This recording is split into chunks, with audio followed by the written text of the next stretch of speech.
Bienvenidos al podcast de actualidad del día 29 de abril del año 2024. Pedro Sánchez se queda, como ya sabréis a estas alturas, de forma velada, ha dado a entender de que va a continuar con una regeneración democrática. Curioso lo que pueda entender él por tal cosa. También se ha programado una entrevista para Radio Televisión Española donde va a hacer una suerte de aló presidente. Esquerra ha protestado por esto. Vox ha protestado por el se queda de Sánchez, veremos también lo que ha dicho Abascal. Pablo Iglesias ha criticado a Pedro Sánchez también. Por su parte, Yolanda Díaz le ha exigido que lleve a cabo reformas de profundidad. Quiero no saber a qué se refiere, aunque nos podemos esperar lo peor. Por otra parte, Sumar ha ido al Consejo General del Poder Judicial a manifestarse. Saliendo de tercio, veremos también qué ha opinado la prensa internacional de este ridículo que ha hecho hoy Pedro Sánchez.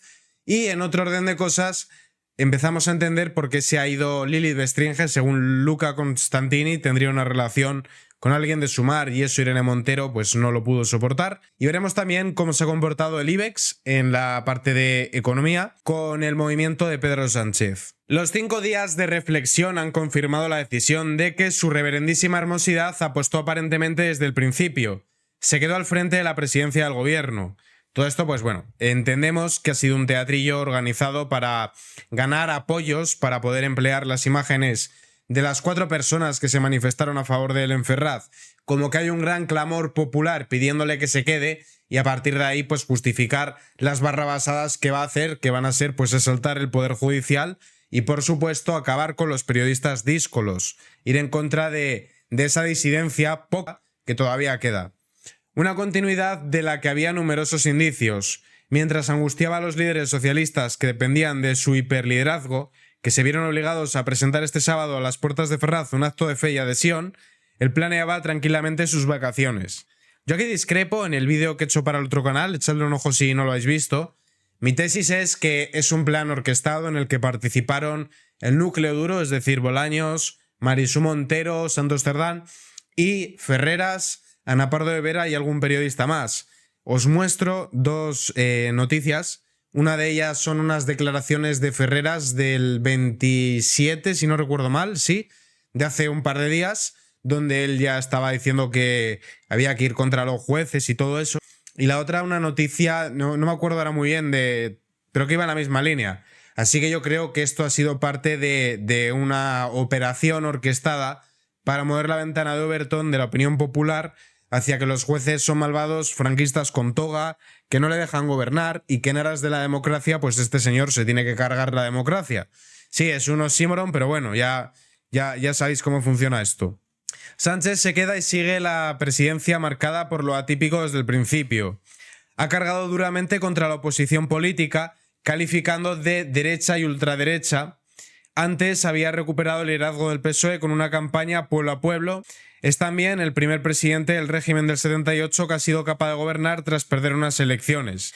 De hecho, bueno, el gobierno de Sánchez es ilegítimo porque lo ha hecho a través de la corrupción política y es ilegal porque lo ha hecho prometiendo una amnistía que no cabe en la Constitución.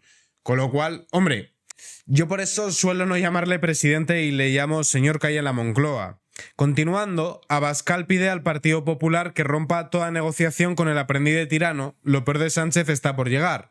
El presidente de Vox cree que la supuesta regeneración democrática anunciada por el presidente está dirigida contra jueces independientes, medios libres y contra la oposición. Yo también me adhiero a la tesis de Abascal, yo creo que va a ir a por todas. De hecho se me criticó además. Voy a aprovechar para deciros, lo dije. Yo hice un vídeo diciendo que era poco probable que vaya a dimitir, que Israel tenga algo de él, que si Pegasus, que no lo veía factible.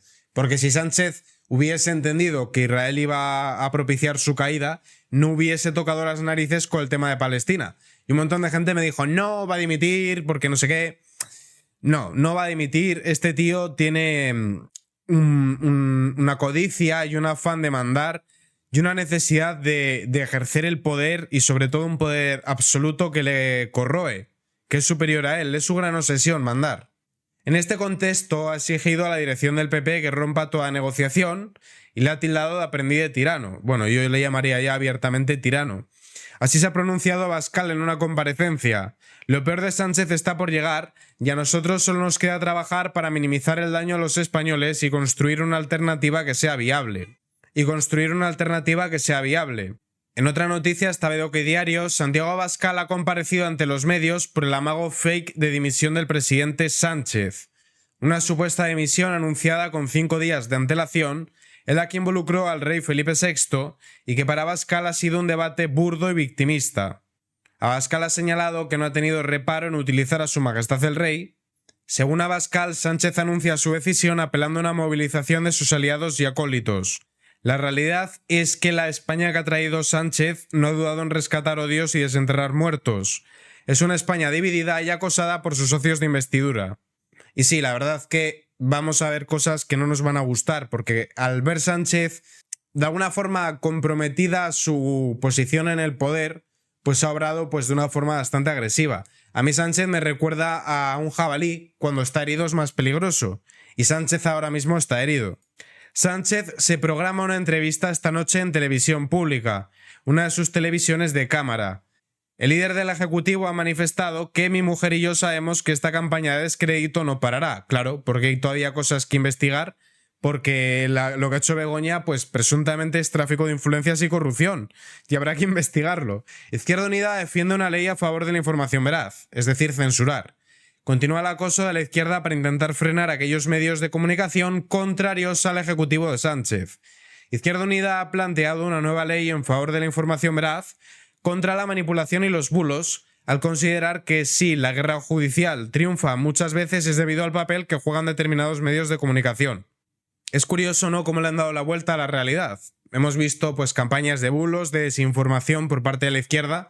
También la derecha, hay veces que hay algún medio poco fiable que dice burradas o barbaridades, que usa el clickbait para llamar la atención y conseguir pues que la gente les vea, ¿no? Pero en general, quien ha emprendido más campañas de desinformación ha sido la izquierda. Y ahora de repente hablan de comunicación veraz. Claro, si el gobierno tiene la potestad de decidir qué es verdad y qué no, que no se extrañen los señores de Izquierda Unida si el día de mañana hay un cambio de gobierno y los censurados son ellos. ¿O qué se creen? ¿Que va a ser esta situación la misma para siempre? No, en algún momento ellos dejarán de estar en el poder. A colación de la entrevista que va a hacer en Radio Televisión Española, Esquerra pide prohibir la entrevista de Sánchez en televisión. Sánchez ha anunciado este lunes la decisión de continuar. Parón inédito para un gobernante. La cadena SER también entrevistará a Pedro Sánchez. Será entrevistado en el telediario a las 21 horas por Xavier Fortes y Marta Carazo, es decir, sus vamos a decir, palmeros, por no decir algo peor. Y mañana, en Hoy por Hoy, de Ángels Barceló de la cadena SER. Esquerra pide prohibir la entrevista de Sánchez en televisión. Han pedido a la Junta Electoral que prohíba la entrevista. En su escrito, la formación independentista pide a la televisión pública que paralice la emisión al considerarla autopromoción. Y sí, a ver, la estrategia de Sánchez también de otra parte es pues plantearse como el líder de ese bloque antipatriótico, vamos a decir, conformado por Esquerra, Bildu, BNG, Podemos, Sumar, PSOE, y fagocitar a las demás formaciones. También es algo que los demás partidos se ven venir. De hecho, Iglesias también ha cargado contra él. Mirad, Pablo Iglesias define la jugada de Sánchez, ha hecho el ridículo. El ex líder de Podemos... No, Amparo Castelló, no. Valoro cómo escribes. Iglesias sigue siendo el líder. La pobre Ione, mi medio paisana, es una títere que la maneja como quiere. El ex líder de Podemos ha señalado que el presidente no tenía que haber aparecido en público sin anunciar ninguna medida. La jugada de Sánchez de desaparecer 5 días para reflexionar y anunciar que todo va a seguir igual, no va a seguir igual, que continuará como presidente y sin dar a conocer ninguna medida contra el lawfare, que no lo va a haber, no lo hay en España, no puede haberlo, los supuestos motivos que le llevaron a amenazar con dimitir, para el ex líder de Podemos es hacer el ridículo. Iglesias se ha mostrado indignado ante el psicodrama generado por Sánchez y ha insistido en que salir en comparecencia sin irse y sin anunciar absolutamente nada hace que Sánchez corra el riesgo de que la opinión pública le vaya a triturar. Creo que no he guardado esa noticia porque si no me queda muy largo el podcast, pero el CIS de Tezanos ha sacado ahora para que veáis que sí que es algo preparado y orquestado. Ha sacado una encuesta diciendo que la mayor parte de la opinión pública es a favor de Sánchez, que no se lo cree nadie, y menos después de lo que ha hecho. Y qué conveniente, ¿no?, que lo tengan ya preparado. Por eso digo que estaba claro que esto era algo orquestado. Al no anunciar ningún tipo de respuesta política, su continuidad lo circunscribe a una cuestión personal, y creo, estábamos leyendo a Pablo Iglesias, que efectivamente es un tanto ridículo decir la semana pasada que te vas y decir hoy solemnemente que no te vas. La línea que separa la distancia entre la solemnidad y el ridículo a veces es estrecha, ha explicado. Sí, yo también pienso que ha hecho el ridículo, pero la razón por la cual Pablo Iglesias ahora lo ve como algo malo es que le perjudica su formación. Vamos a hablar ahora brevemente de las catalanas. El gobierno intenta evitar que ella sea imputado por las mascarillas falsas en plena campaña. El gobierno intenta evitar que ella sea imputado por el caso, ya sabéis que ella es el que va a liderar al Partido Socialista en Cataluña. En plena campaña electoral, pocos días después de que el juzgado de instrucción tomase declaración a los primeros de los 5 cargos y exaltos cargos del Ministerio de Sanidad. Recordad que ella tenía un megacontrato de la friolera de 2.500 millones de euros y que el mayor beneficiado fue un amigo suyo que tenía una empresa de bebidas alcohólicas. Y diréis, Miguel, ¿qué tienen que ver las bebidas alcohólicas con el material sanitario? Ya os lo digo yo, no tiene que ver nada. Lo que tiene que ver es que era su amigo. Ya está. Se trata de unas pesquisas reabiertas hace 16 meses por orden de la Audiencia Provincial para investigar si el exministro incurrió en un presunto delito contra la salud de los trabajadores del sector sanitario al permitir que un lote de mascarillas chinas no homologadas fueran utilizadas. En un escrito al que ha tenido acceso de Oyetif, la Abogacía del Estado, que defiende al Ministerio de Sanidad y a 3 altos cargos imputados, ha solicitado cerrar la causa y anular las declaraciones como imputados de los exsubordinados de ella. Y bueno, pues aquí lo que estamos viendo es que están empleando de forma partidista para proteger a un político del PSOE un recurso del Estado como es la Abogacía del Estado. Por otra parte, Yolanda Díaz exige a Sánchez más presión. Yolanda exige medidas, no hay que convertir la política en un melodrama, es decir, que quiere ir contra los jueces. De hecho, luego veremos, comienza la cacería contra los jueces. Esbirros de Sumar llaman a manifestarse en el Consejo General del Poder Judicial, pero primero vamos a ver qué ha dicho la Lady Paro, la vicepresidenta de España. Yo tengo una figurita de ella a escala real, o sea, a escala real no, a escala miniatura. La líder de Sumar reta al jefe del Ejecutivo después de mantener a la ciudadanía en vilo. Si estamos en un punto y aparte, este punto tiene que llenarse de contenido. Díaz, que se dirige a la Moncloa para reunirse con Sánchez, ha señalado que su compromiso recae en trabajar para que la vida cotidiana sea fácil. La renovación del Consejo General del Poder Judicial y transformar la Ley de Seguridad Ciudadana hay que abordar con la mayor de las exigencias y responsabilidad la democratización de la justicia.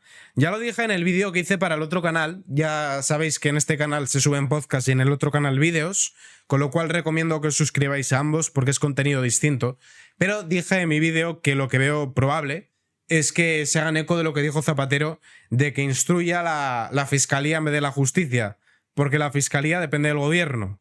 Es decir, se investigaría lo que diga quien esté gobernando en ese momento. Así que se investigaría, por ejemplo, a la oposición, nunca gente del gobierno. 9 meses después de que el gobierno de coalición echara a andar, la formación de Díaz pide no quedarse en la retórica. Y continuando, la noticia que os comentaba, van a manifestarse contra los jueces.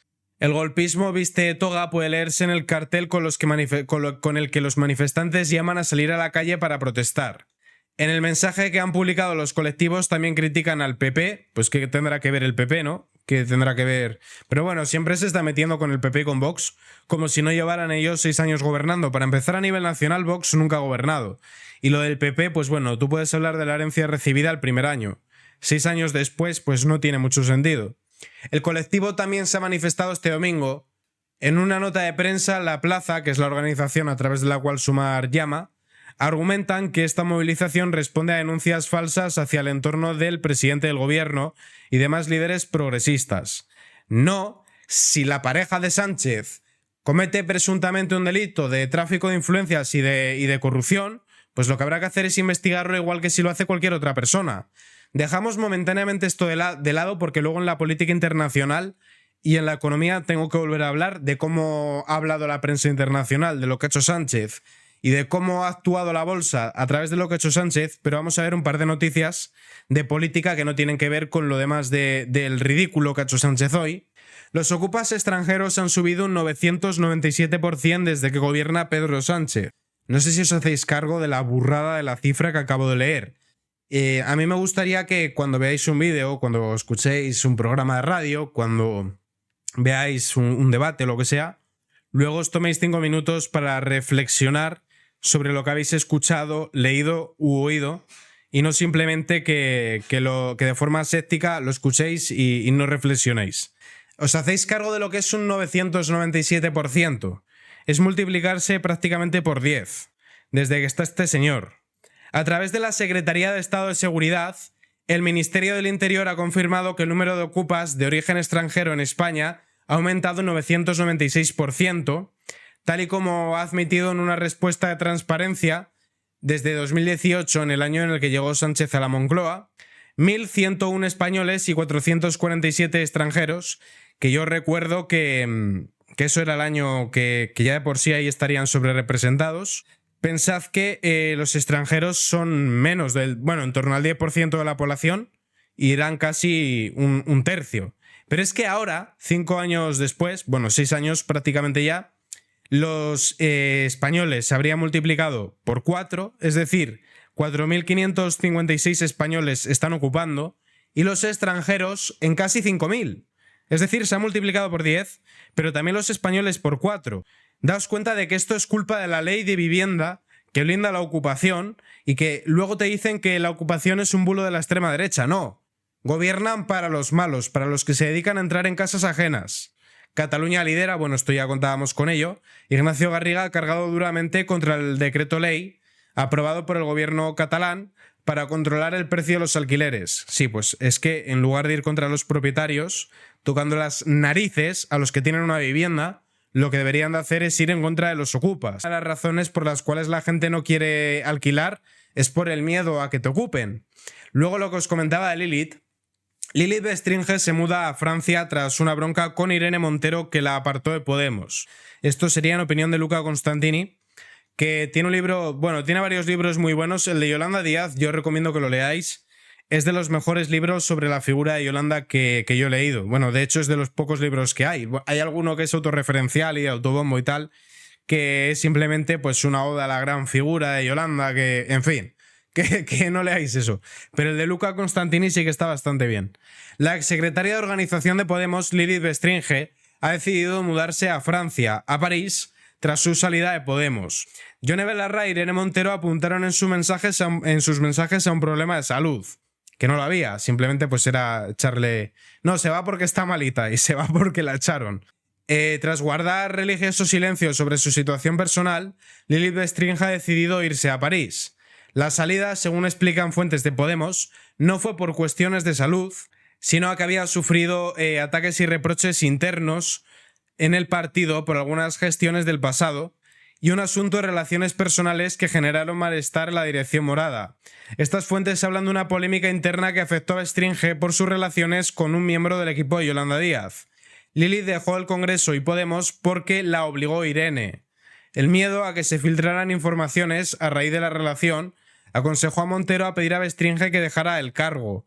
Fuentes del entorno de Bestringe confirman que la exdirigente de Podemos se mudó a París. Estrategia de victimismo. Según aseguran fuentes consultadas de Podemos, la cúpula morada reaccionó tras descubrir que la relación entre Bestringe y una persona íntima de Yolanda, que se alejó del primer núcleo duro de Podemos tras una purga al errejonismo y que encontró cobijo en la Barcelona de Ada Colau. Las fuentes apuntan a que Montero supo esta relación entre los dirigentes que formaban parte de las dos formaciones. Es decir, que una mujer puede tener relaciones con independencia de lo que opinen los padres, me parece bien, pero si tu jefe, en este caso Irene Montero, no lo aprueba, te obligan a elegir entre tu trabajo y tu relación. Este es el feminismo, ¿no? Este es el empoderamiento. Que Irene te diga, no me gusta para ti ese chico y que te obligue y que te eche el partido. La versión oficial sería que estaba malita y tal, pero eso ya sabemos que no es el caso. Cabe recordar que Bestringe fue que negoció con el equipo de confianza de Yolanda la redacción de las listas electorales. Sí, de hecho, Bestringe jugaba a dos bandas y estuvo en la campaña de Ada Colau cuando ya Podemos estaba alejándose de Sumar antes de que llegaran al acuerdo de ir juntos el 23J, os hablo de antes del 28 de mayo. Antes que políticas y compañeras somos personas. La aludida guardó silencio, pues porque le tendría miedo a Irene Montero. Vamos a hablar ahora de política internacional. Así ha reaccionado la prensa internacional al anuncio de su reverendísima hermosidad de seguir como presidente. Desde que informó que anularía su agenda, la prensa internacional se ha hecho eco de la decisión. El primer medio que lo ha recogido ha sido The Guardian. El medio británico ha dado la mayor relevancia a la noticia en su portada. El digital abre con su edición: el presidente español dice que no dimitirá. Señalaban que la oposición española intensificaba los ataques mientras el primer ministro decidía su futuro. El británico The Times también le da un espacio. Toman las declaraciones del no dimitiré. Según el medio, ha tomado esta decisión después de 5 días de gran dramatismo y especulaciones. A primera hora hablaba de una España en el limbo. El diario En Europa, Político, también abre su portada con la decisión: el presidente no cumplirá su amenaza de dimitir del cargo. Financial Times asegura que Sánchez seguirá como presidente después de que abandonara sus funciones públicas durante 5 días. Previamente titulaba con que Sánchez está a punto de revelar si dejará el cargo. Finalmente, el alemán Frankfurter, bueno, esto es impronunciable, no hablo alemán, también ha optado por abrir su periódico: permanece en el cargo, después de todo el presidente no dimitirá.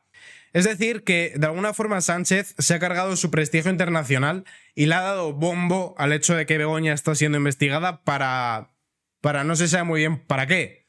Para atacar a la prensa que le queda todavía sin controlar y para atacar a los jueces. Economía. El IBEX mantiene las pérdidas tras la decisión de Sánchez de seguir al frente del gobierno. El IBEX, impasible ante la decisión de Sánchez, el selectivo español mantenía las leves pérdidas. He decidido seguir, bla, bla, bla. El IBEX ha pasado las 10 horas, cambió las ganancias del inicio de sesión por leves pérdidas. El resto de plazas de Europa, sin embargo, se decantaban por las subidas. Es decir, que para sorpresa de nadie, los mercados tienen miedo de Sánchez. La jornada en la bolsa española estaba muy influenciada por la temporada de resultados bancarios. La prima de riesgo de España se mantenía estable. Con esta noticia acabaríamos el podcast de hoy, día 29 de abril. Bueno, pues a prepararnos para lo que venga por parte de Sánchez, y muchísimas gracias a todos por verme.